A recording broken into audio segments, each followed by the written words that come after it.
All right, we're going to go ahead and talk a little bit about the open door policy today, and what that is and what role that plays in American imperialism.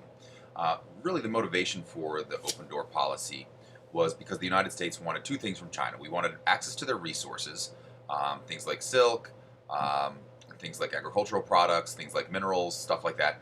And we wanted access to the markets of China. What do I mean by markets? We wanted to be able to sell stuff there. Again, there's lots of people in China. You can sell lots of stuff in China.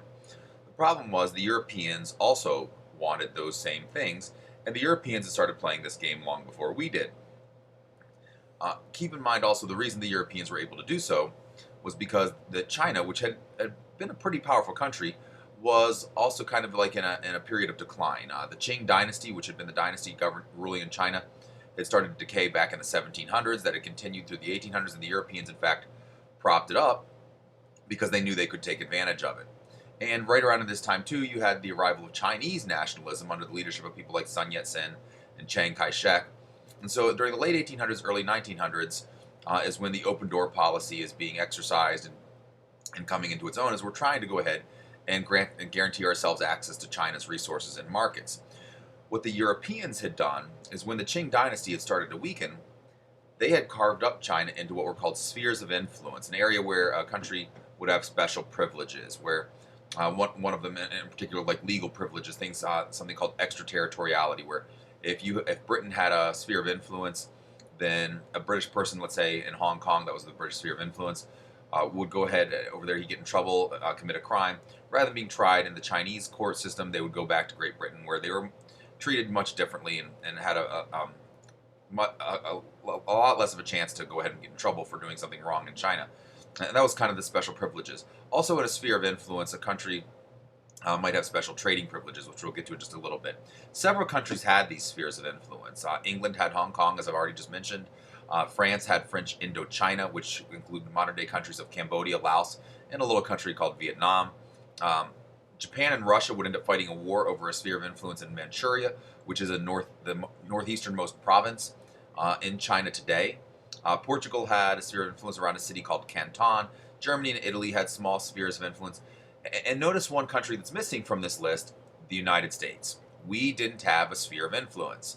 And that worried us. We were worried we'd be cut out from China. These other countries would go ahead and move in and would keep us from trading there. Enter the Secretary of State, John Hay. John Hay goes ahead and says that, look, we want to go ahead and um, make sure that everybody has equal access to China. We want to make sure China has an open door for everybody, thus the name the open door policy. And what the open door policy basically said was that countries could not prevent other nations from trading within that country's sphere of influence. And countries would do that in a couple of different ways. One, they would have special privileges like the extraterritoriality, so special legal privileges. But the other way they would do that is countries might go ahead and have special privileges in regards to economic situations, economic conditions. A country, let's say around England, around Hong Kong, would charge other countries higher tariffs, higher harbor fees, higher railroad fees for trading in Hong Kong. And that meant that England had an advantage in Hong Kong. And so they were able to trade there, and other countries weren't as able to trade there. And so we said, look, you can't do those things. You can't have special privileges. You can't have higher tariffs. You can't have harbor fees. You can't have railroad fees. Everybody should be allowed to trade just the same. And so that China should be left open for everybody. Initially, when we make this proposal, the idea was again to make sure that the United States had trading rights in China. The Europeans basically ignored it. We had no power to enforce it, and the Europeans were like, oh, look, the United States is trying to play the international game. How nice, how cute. They're the new kids on the block, and they basically go about their business.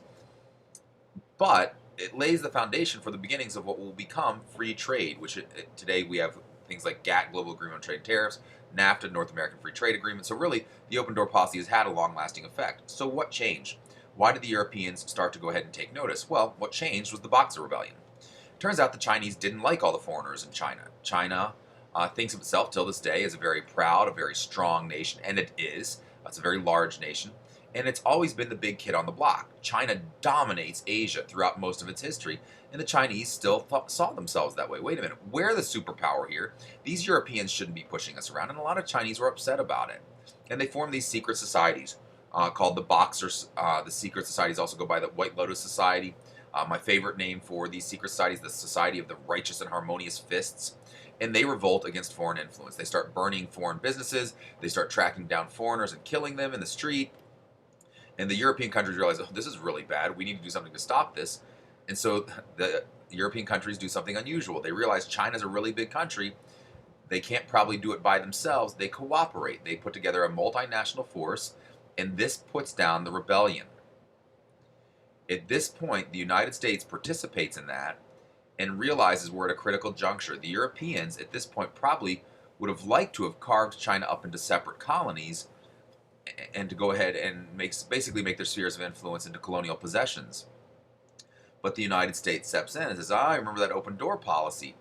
And the Europeans go along with it because they realize if they're going to go ahead and carve it up into different possessions, that's going to mean potentially a greater war, greater conflict, greater expense. They weren't willing to do that. Plus, they were all just kind of on the same team. And so they weren't really quite ready to go to war with one another over this stuff. So they go, okay, well, this open door policy seems like a good idea.